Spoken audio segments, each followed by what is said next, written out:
अनंता तुला ते कसे रे स्तभावे, अनंता तुला ते कसे रे नमावे, अनंता मुखाचा शिणेशेष गाता, नमस्कार साष्टांग श्री साईनाथ.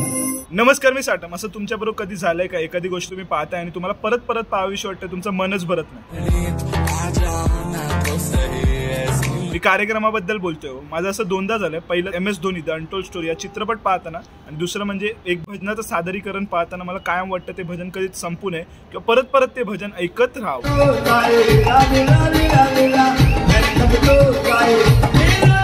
बघा, साईबाबांबद्दल अनेक मतप्रवाह असू शकतात, पण कलेच्या दृष्टिकोनातून जरी बघायचं झालं ना तरी झाले तुझे दर्शन साई हे भजन अतिशय उत्तम आहे. बघा, त्याचमुळे मी नववर्षाचा एक नियम पाडून ठेवला की नवीन वर्षाची सुरुवात यांचा कार्यक्रम बघून करायचा.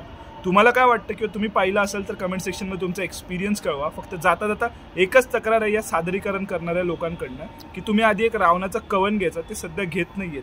जमलं तर ते पण घ्यायला बिलकुल विसरू नका, कारण ती माझी सर्वात आवडती कलाकृती आहे तुमच्या भजन मालेतील. की हर हर महादेव. ओ मेरे भारत का बच्चा, मेरे भारत का बच्चा, जय जय श्री राम बोल.